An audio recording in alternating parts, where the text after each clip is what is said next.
एक लड़की जो अपनी माँ की प्रेमी को फ़ोन करती है, फ़ोन करके कहती है कि मैं तुम्हारा इंतज़ार कर रही हूँ, मुझे तुमसे मिलना है और तुम भी काफ़ी दिनों से मुझसे मिलना चाहते थे लेकिन तुम कह नहीं पा रहे हो। ये बात जैसे ही उसकी माँ के प्रेमी के कानों में पड़ती है, उसको खुद विश्वास नहीं होता है कि मतलब जिस लड़की को मैं इतना चाहता था वो मुझे खुद सामने से फ़ोन करके कह रही है कि मुझे तुमसे मिलना है। और वो मतलब इतना अंदर से खुश हो जाता है, इतना उतावलापन उसके अंदर आ जाता है, वो फटाफट तैयार होता है। तैयार हो करके वो मतलब वो सारी चीज़ों को भूल चुका था, बस उससे मिलने उसको जाना था। अब वो फटाफट तैयार होता है, तैयार होकर के घर से निकल जाता है उस लड़की से मिलने। उस लड़की से मिलता है, मिलने के अगले ही दिन उसकी लाश सिधौली कोतवाली के मुजफ्फरापुर चक मार्ग पर उसकी लाश मिलती है। अब इस मिलने के समय से लेकर के उसके लाश मिलने तक के बीच में ऐसा क्या हुआ जिसकी वजह से उसकी हत्या कर दी जाती है, और हत्या करने वाले लोग कौन थे, कहाँ के थे, ये सब सारी चीज़ें इस पूरी वीडियो में हम लोग बात करेंगे। तो आज की जो सच्ची घटना है वो है उत्तर प्रदेश के सीतापुर जिले की।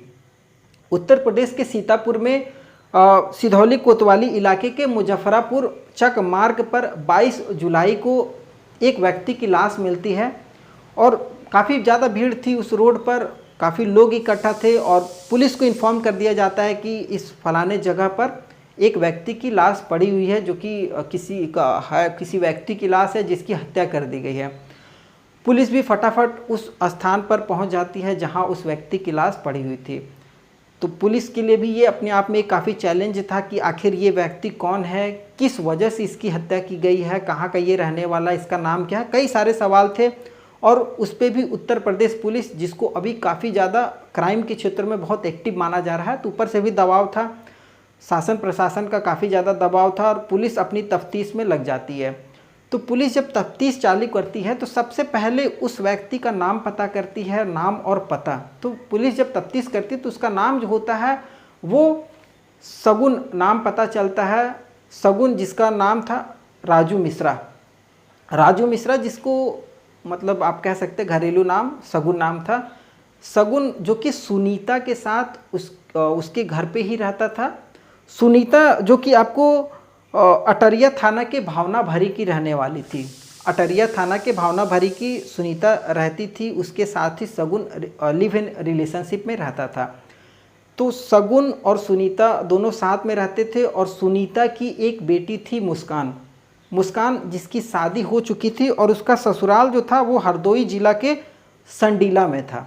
हरदोई जिला के संडीला में मुस्कान का ससुराल था और वो अपने ससुराल से किसी बात को लेकर के अनबन हुआ था और अपने ससुराल वालों पे ही वो केस करके और मतलब अपने ससुराल से चली आई थी और अपनी माँ सुनीता के साथ रहती थी।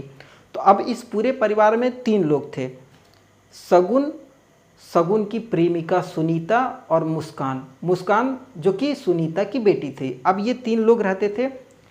अब तीनों ठीक ठाक रह रहे थे, कोई दिक्कत नहीं थी, लेकिन जो सगुन था वो थोड़ा सा मतलब खुश मिजाज था, मतलब उसका लड़कियों के प्रति काफ़ी ज़्यादा अट्रैक्शन हमेशा से था शुरू से ही। तो वो धीरे धीरे सुनीता की बेटी मुस्कान को सोचता है कि मैं इसे भी अपने प्रेम जाल में फंसाऊं और दोनों माँ बेटी पे मैं मतलब अपना सब कुछ ये करता रहूं, अपने हिसाब से जो भी है वो करूं।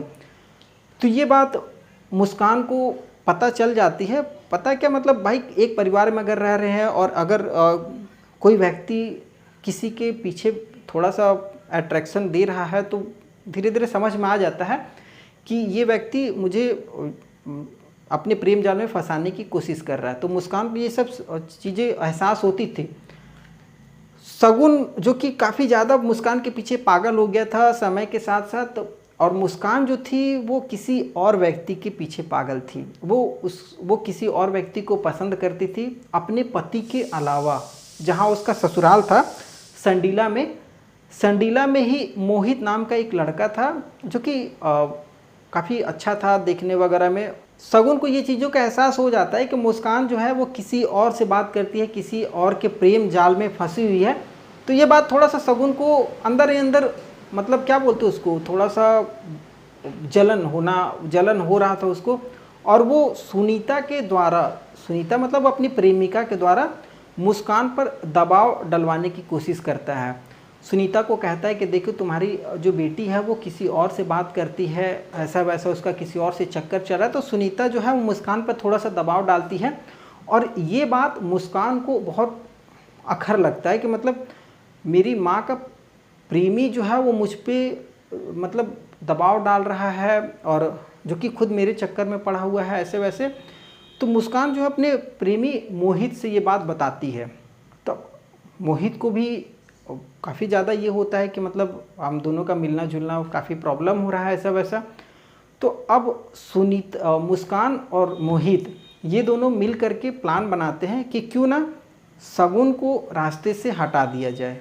शगुन हमारे बीच का सबसे रोड़ा है, उसको हम लोग रास्ते से हटा देते हैं तो आगे हम लोगों की लाइफ आसान हो जाएगी। तो ये दोनों शगुन को रास्ते से हटाने के लिए काफ़ी प्लानिंग वगैरह करते हैं, काफ़ी दिनों से प्लानिंग करते हैं। तो अपनी प्लानिंग में ही मोहित जो था वो एक और लड़के को शामिल कर लेता है जिसका नाम मोनू होता है।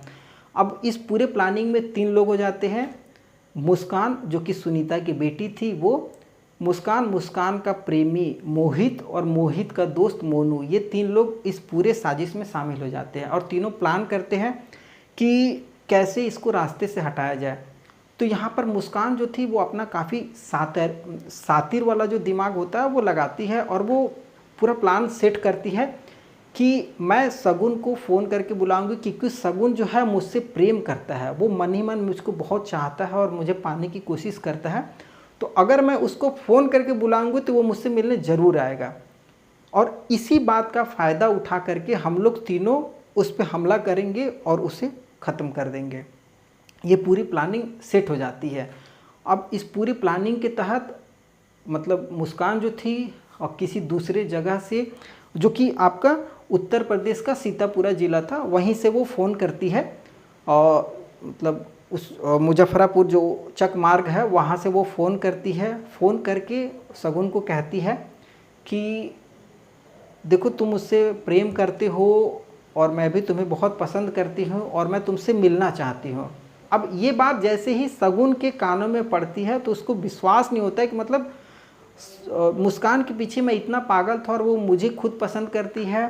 तो वो मतलब उससे मिलने के लिए काफ़ी उतावला हो जाता है और तैयार वगैरह हो करके मुस्कान से मिलने के लिए चले जाता है। अब वहाँ पर तीनों मुस्कान, मोहित और मोनू तीनों पहले से प्लानिंग करके रखे हुए थे कि जैसे ही आएगा और उसको मतलब मार देना है। और जैसे ही शगुन मुस्कान के पास पहुंचता है जहां पर मुस्कान उसको बुलाई थी, उस जगह पर जो मोहित है वो पहले से मोहित और मोनू चाकू लेकर के तैयार थे। और जैसे ही शगुन वहां पर पहुंचता है, मोहित उस पर बहुत तेज़ हमला करता है और मोहित और मोनू और शगुन को भागने का भी मौका नहीं मिलता और उसे मार दिया जाता है। मारने के बाद उसकी जो लाश होती है छत विछत हो जाती है। मतलब भाई चाकू से वार था तो काफ़ी ज़्यादा खून वगैरह निकल रहा था।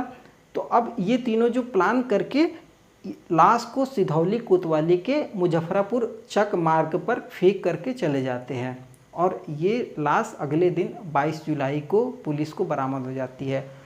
22 जुलाई को ये लाश बरामद होती है और 2 अगस्त को पुलिस इस पूरे मामले का पर्दाफाश कर देती है कि ये घटना इस तरीके से घटित हुई थी। मरने वाला व्यक्ति राज मिश्रा जो कि सुनीता का लिव इन रिलेशनशिप में रहने वाला प्रेमी था, जो कि उसकी बेटी के साथ उसका अफेयर था और इस चीज़ों से परेशान हो करके मुस्कान ने इसकी हत्या की है। तो इस कहानी को सुनाने का एक ही मोटिव है, आपको जागरूक करना। देखिए जुर्म कितना भी बड़ा होता है वो एक ना एक दिन बाहर निकल ही जाता है और जो जुर्म करने वाला होता है उसको सज़ा एक ना एक दिन ज़रूर देती है। कानून, पुलिस ये सभी अपने अगर तत्परता से काम करें तो कोई भी मुजरिम कभी बच नहीं सकता है। और अगर आपको ये कहानी हमारी अच्छी लगी होगी तो चैनल को सब्सक्राइब ज़रूर कीजिएगा, वीडियो को लाइक कीजिएगा, जिससे हमें भी थोड़ा सा मोटिवेशन मिले और मैं एक अच्छी कहानी, नई कहानी के साथ फिर से आपके सामने दोबारा आ सकूं।